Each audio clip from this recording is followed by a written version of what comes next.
Hello and welcome to this month's monthly webinar provided to you by Perry Johnson Laboratory Accreditation. My name is Mike Kramer and I am the Calibration Program Manager at PJLA. As you can see, today's topic is ISO 17025 Section 4.5 and also PJLA's SOP 3 as it relates to subcontracting of test and calibration.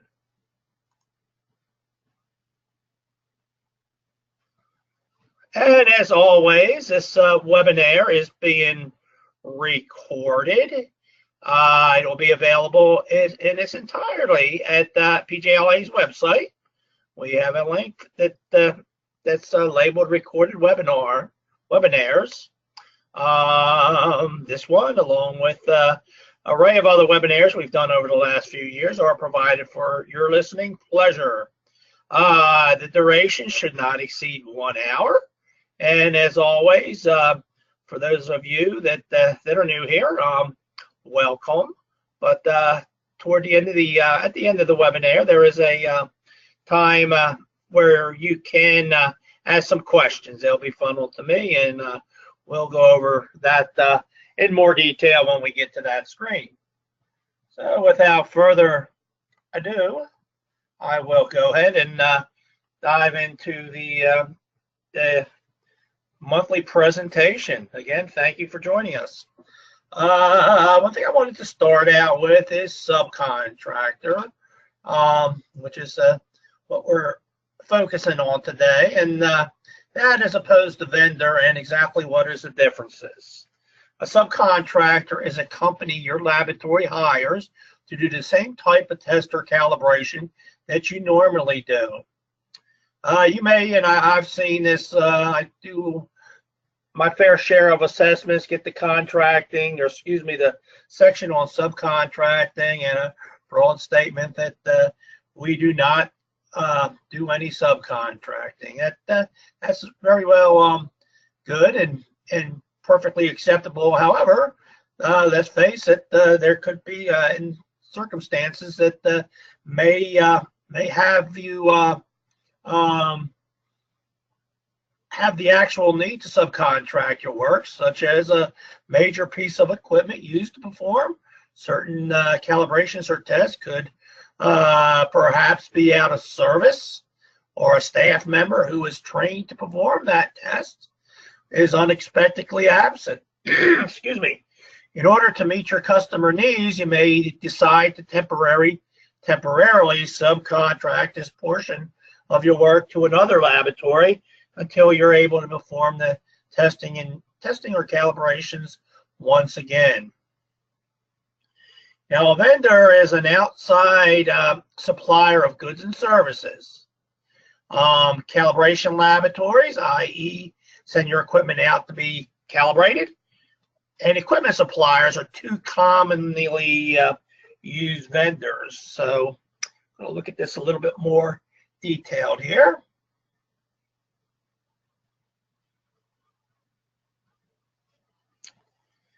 So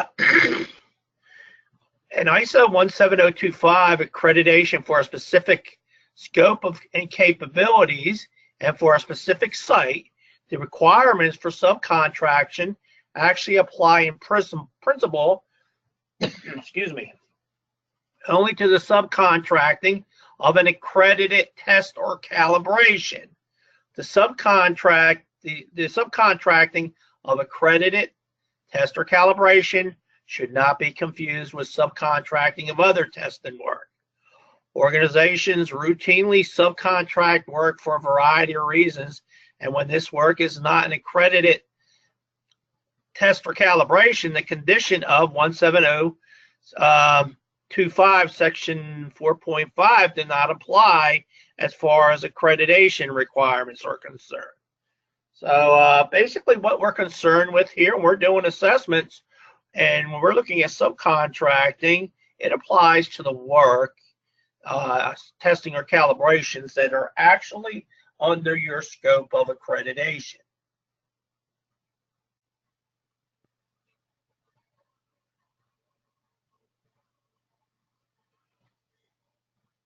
So examples of activities and work that are not considered subcontracting would be, for example, calibration of measurement or test equipment when the lab is not accredited for the calibration. That is, you're sending your own equipment out to be calibration. This is the calibration of your equipment. Also, outsourcing part of a test or calibration for which the lab is not accredited for. That is not considered subcontracting. So these examples would essentially be considered purchasing. And in the case of the second point, the accreditation body would not be reviewing the activity. These activity would be reviewed under separate requirements as specified in 4.6, which is purchasing. And in the source of, and in the case of the work which you're not accredited for, that would be reviewed under 5.6, should be reviewed by your organization under 5.6 also for traceability.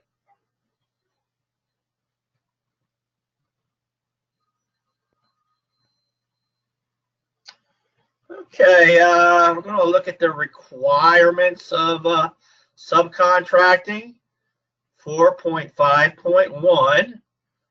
When a laboratory subcontracts work, whether because of unforeseen reasons, as we specified, workload, need for further expertise, or temporary incapacity, or on a continuing basis through permanent subcontracting agencies or franchising arrangements, this work shall be placed with a, and I highlight it, a competent subcontractor. A competent subcontractor is one, for example, that complies with this international standard for the work in question. So a couple things there. Basically, if you notice, and this comes out of current version of 17025, as far as who, under your accreditation, you can subcontract the work for. It specifies a competent subcontractor. And then it goes on and says that a competent subcontractor would comply with this international standard. So the standard by itself does not specify they need to be accredited. They need to be accredited by an accrediting body under the ILAC MRA. So,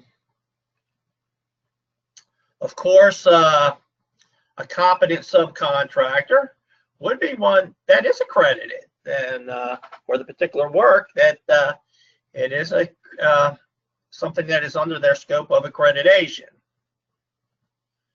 So someone who is accredited with PJLA, that scope of accreditation is a record of competency, or it could be any of the other accrediting bodies under the ILAC MRA, for example. But what I wanted to emphasize here, that the standard basically specifies a competent subcontractor.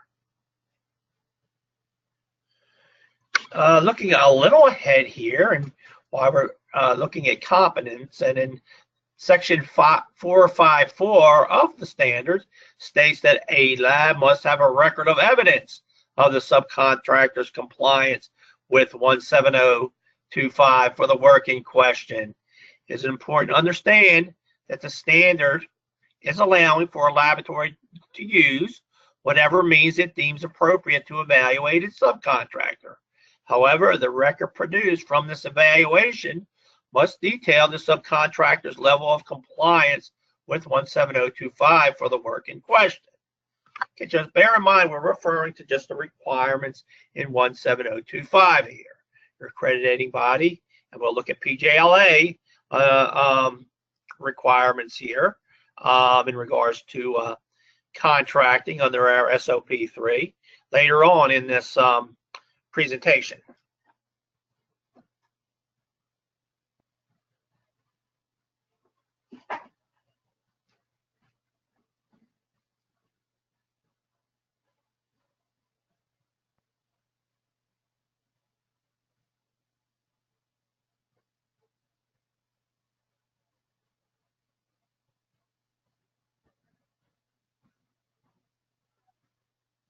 Okay. Now we're specifying records, of course. If the lab is accredited, that scope of accreditation would be a record provided that the lab is in fact competent. Other records may include, for instance, if the lab is not accredited by the requirements in 17025, and this is competent in regards to 17025, an audited laboratory, things like proficiency testing results. Traceability requirements under PJLA's PL2 and traceability. We specify traceability requirements that needs to be produced for labs that aren't accredited. There are specific examples under those 6 elements in our form, LF 123, that we require that would be looking for compliance to traceability. A copy of the subcontractor's quality manual demonstrating with compliance with 17025. Other records may include a copy of the subcontractor's procedures for the work in question and demonstration of adequately performed performances, again through proficiency testing. A copy of training records for the personnel responsible for performing the subcontracting work, and also an example of the report or certificate for the work intended to be subcontracting. Again, just basing this on what the standards requiring, defining competent, and records that need to be produced. If the lab is not accredited, these other bulleted items here or records that can be utilized to demonstrate competence.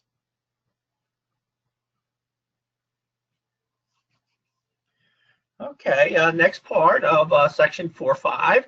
4.5.2, the laboratory shall advise the customer of the arrangement in writing and when appropriate, gain the approval of the customer preferably in writing.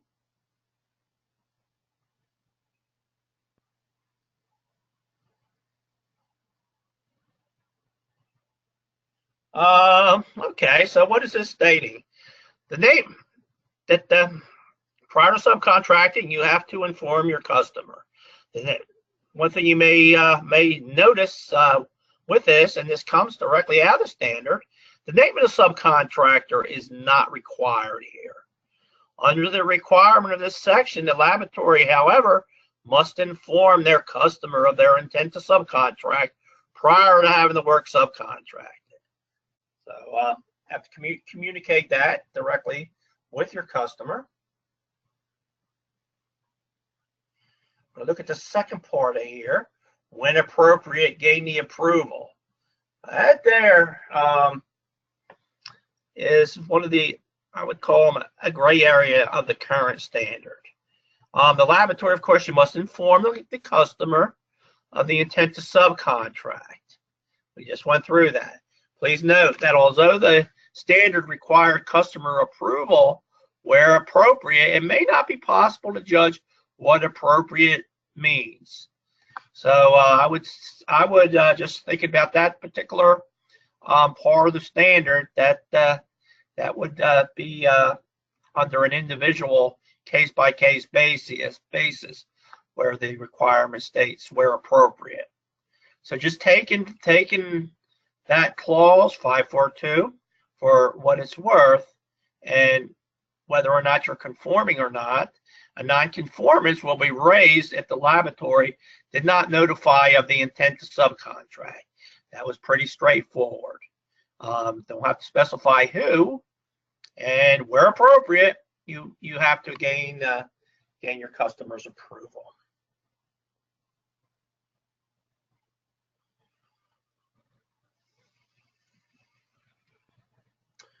Okay, 453. The laboratory is responsible to the customer for the subcontracted work, except in the case where the customer or a regulatory authority specifies which subcontractor is to be used. So that's pretty straightforward there. The buck stops here. You're subcontracting work as a laboratory. You are responsible to your customer for that subcontractor's work. And then, of course, if there are a case where the customer specifies who the work is to be subcontracted to, or there's a regulatory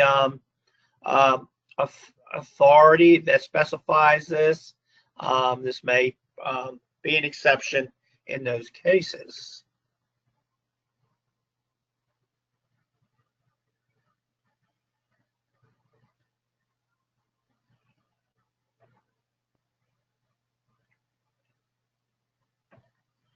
Okay, the laboratory shall maintain a register of all subcontractor that it uses for testing or calibration, and a record of the evidence of compliance with this international standard for the work in question.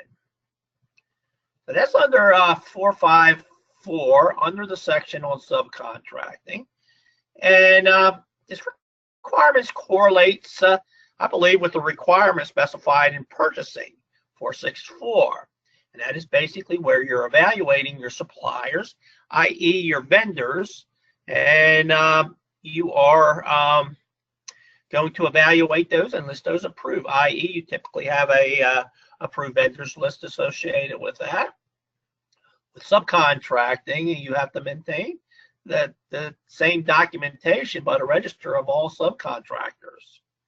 And you'll see here later on in the presentation that purchasing and subcontracting, looking ahead with the upcoming revision of 17025, is all going to be lumped into one section. So they're going to correlate together in the revision of 17025.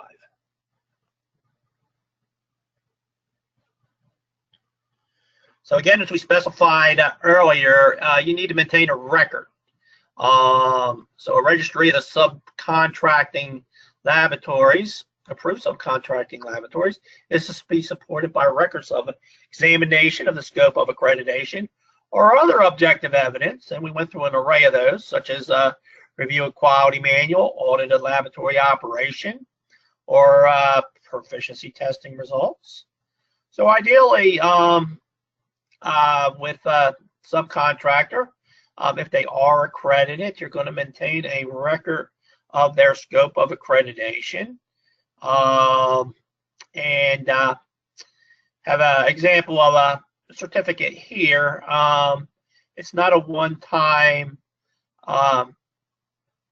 approval. As you can see, certificates they expire. So this is something that should be reevaluated on a periodic basis, that the subcontractor has maintained their accreditation and that the particular test or calibration which you're using the lab to subcontract work to remains on that scope of accreditation.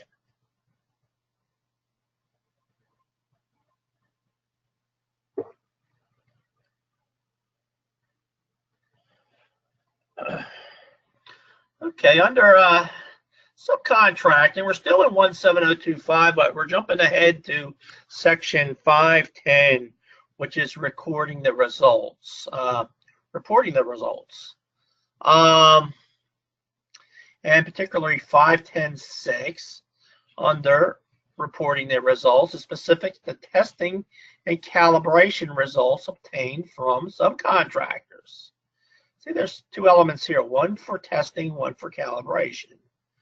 When the test report contains results of tests performed by subcontractors, these results shall be clearly identified. The subcontractor shall report the results in writing or electronically. So basically, those reports, those subcontractor report, needs to be identified on the test report.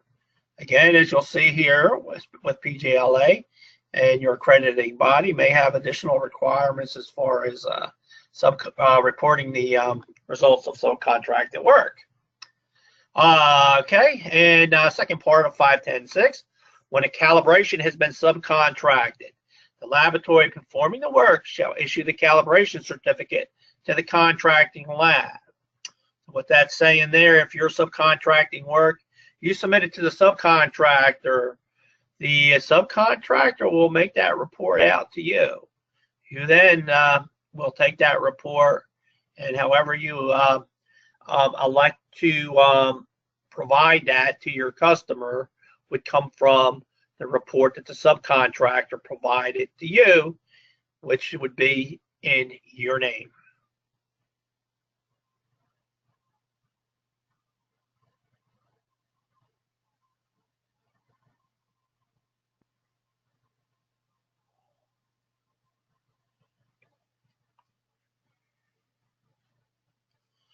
Okay, as I promised, we're going to look at specific requirements from our accrediting body, PJLA SOP 3, and that is our procedure on the accreditation symbol.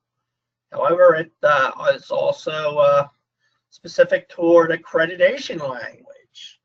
So SOP 3, Section 3.0 is specific to subcontracted test, calibration, or reference material producers activities. So looking at those requirements that we specify in SOP 3, 3.1, in the case that a CAB is you folks. If you're an accredited, that's a conformity assessment body, that's you. That is the laboratory. So if you as the laboratory subcontracts work for which they are accredited to another CAB, including branches of your own organization, the CAB may include the result it has subcontracted on the reports or certificates endorsed with appropriate accreditation symbols or accrediting references. So basically, in a nutshell, what we're saying there is if you subcontract work, you comply with the requirements in 17025 and PJLA's policies. You can issue reports as an accredited report. You're accredited to do the work, you subcontract it out, you can issue a report, you can reference your accreditation, you can put PJLA's logo on there.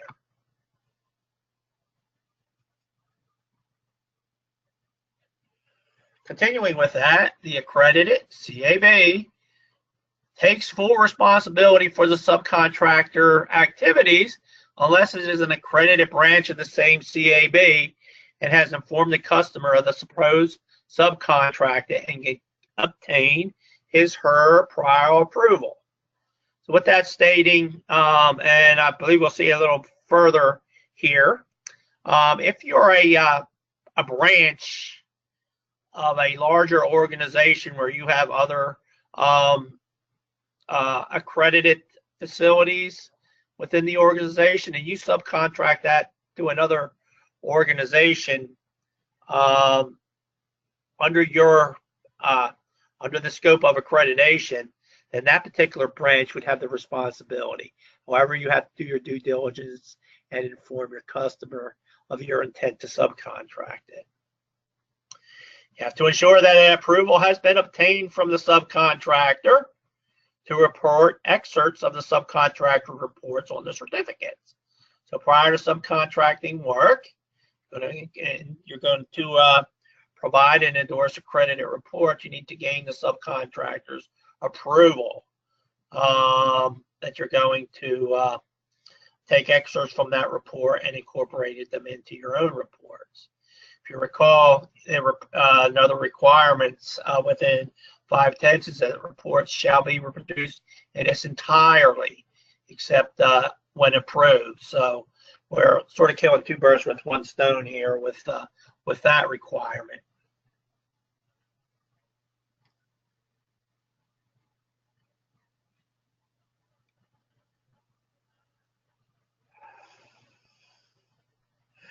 Okay, still in SOP 3 requirements, shall ensure that the subcontractor itself is accredited by PJLA or by another accrediting body under the ILAC MRA for specific activities concerning, and the results have been included in the subcontractor's CAB's endorsed report or certificate.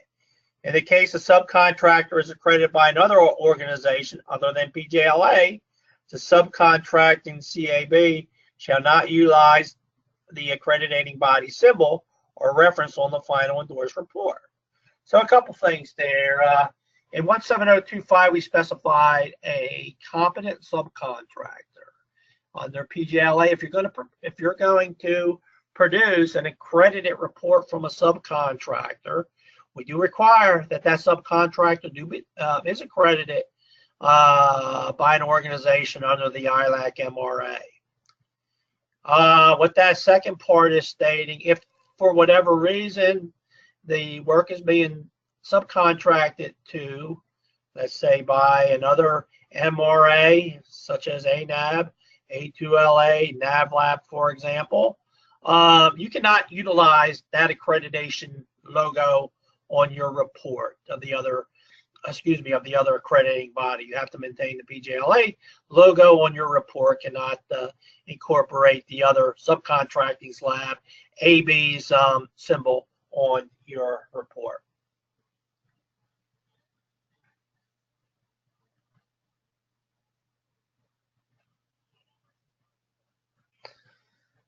Okay, still in SOP 3. When the CAB issues a report that includes a combination of both activities for which they are accredited and activities for which they are not, possibly resulting in the use of a subcontractor, then the CAB may utilize the PJLA accreditation symbol or reference of accreditation on the report. However, any results obtained by means of a subcontractor shall be identified per the requirements outlined in 17025, and those reports shall clearly indicate as non-accredited. So you may have several different. You could be a testing lab. You could be performing various tests, and you're issuing them on one report. What this requirement is stating, if you subcontract work, you're not accredited for them, then you have to indicate on your report under those specific tests, in this example, that those reports are non-accredited.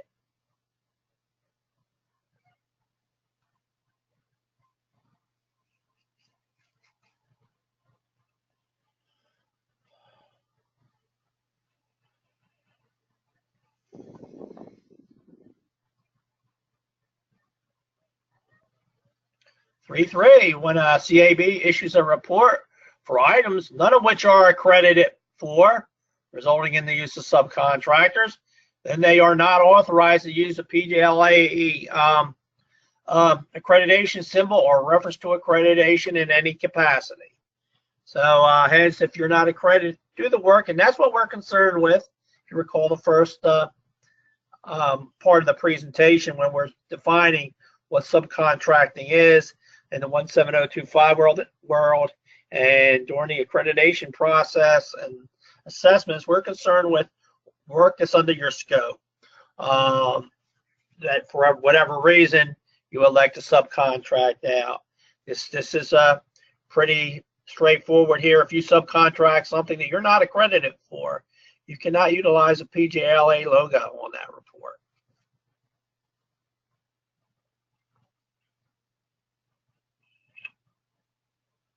Okay, posed a question here. If an organization is part of a multi-laboratory organization, which each laboratory having its individual accreditation, and work is received from the customer at one of the laboratories under the umbrella, who sends the work to another lab under the same umbrella, would that be considered subcontracting?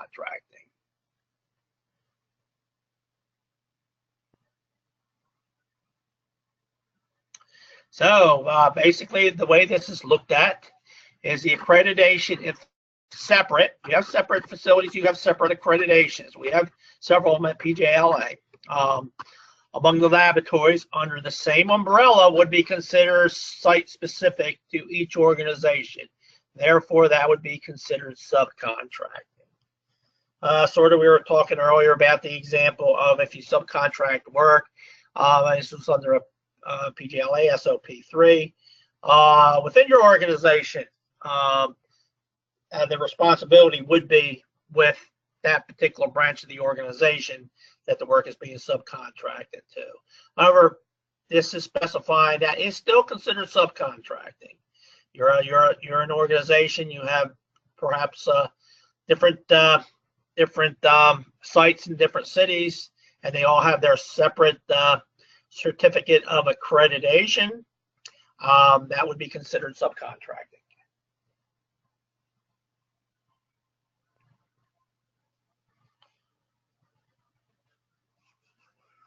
Okay, what I like to do, we are right on the crisp of, from my understanding of the standard 17025 going through the final vote and getting approved, and hence becoming a new 17025, looking at it could be 2017, perhaps into the first quarter of 2018 right now.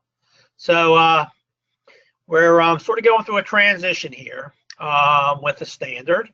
We're still working off of the current standard, 17025, 2005. It's not the upcoming revision, and I specify upcoming, it's not finalized. So been reporting the requirements in 17025, 2005, which is the piece of paper everybody is still currently working under. However, looking at the last committee draft, what I like to do is when going through this transition, looking at what's being proposed in each area, and that's what I did here with subcontracting.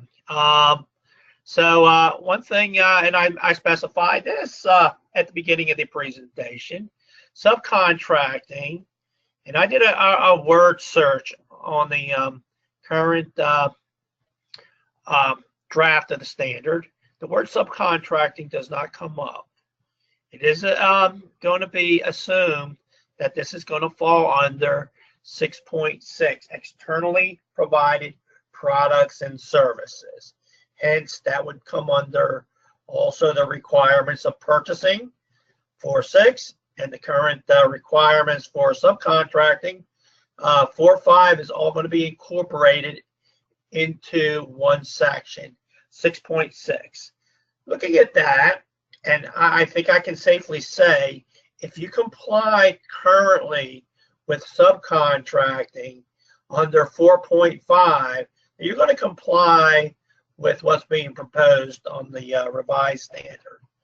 One thing, and I just did take an example out of the current draft under 662.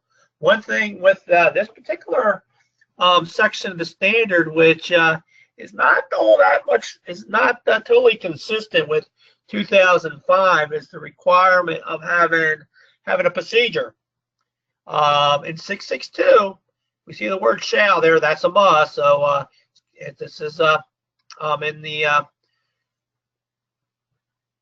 draft revision right now of 17025. The laboratory shall have a procedure and retain records for, and again, we're talking about purchasing and subcontracting here, for defining, review, and approving the laboratory requirements for externally provided products and services, defining the criteria for evaluation, selecting, monitoring of performance, and reevaluation of the external providers, ensuring the externally provided products and services conform to the laboratory established requirements, or when applicable to the relevant requirements of this document, that's 17025, before they are used or directly provided to the customer, and taking any action arising from evaluation, monitoring of performance, and reevaluation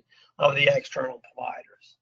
So it's worded a little bit differently, but if you think about it, you look at just this sample excerpts and my statement earlier, if you're complying with, as far as subcontracting goes, the 17025 2005 requirements, they all appear to be captured within what's being proposed for the revision that's upcoming.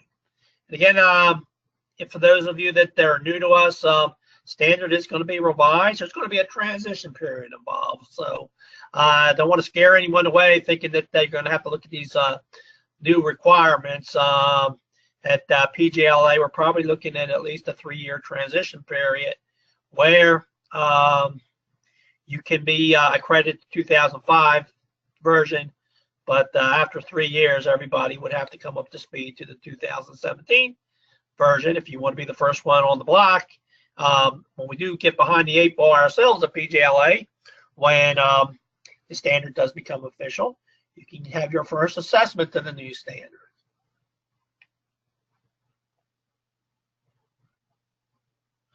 I just took another excerpt, and this is in the prefix of the pending revision.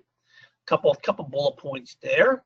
Going to have the opportunity and risk. Going to see that appearing a lot. The risk-based thinking applies in this edition, has enabled some reduction in prescriptive requirements and their replacement by performance-based requirements.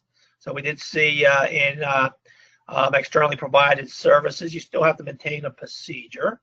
And there is greater flexibility than in the previous edition in the requirements for processes, procedures, documented information, and organizational responsibilities.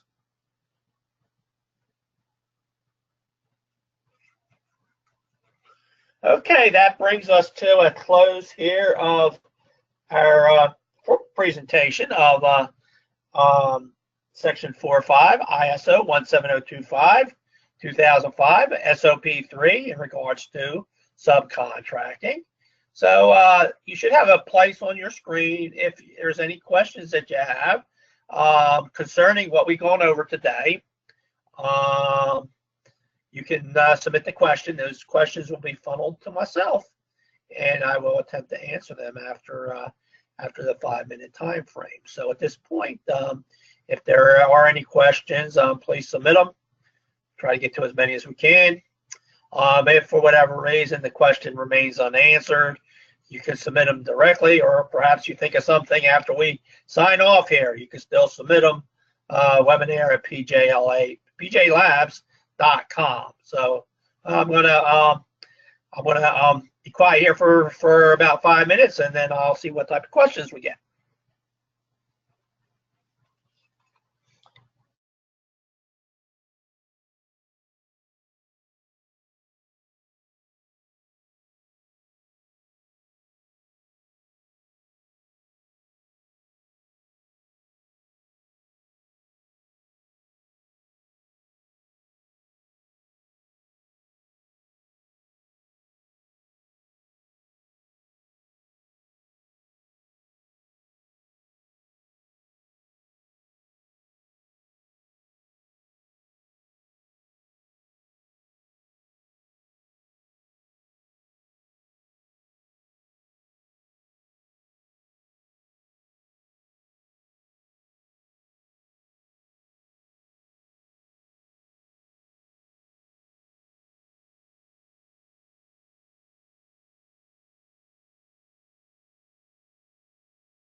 Hey, welcome back, everybody.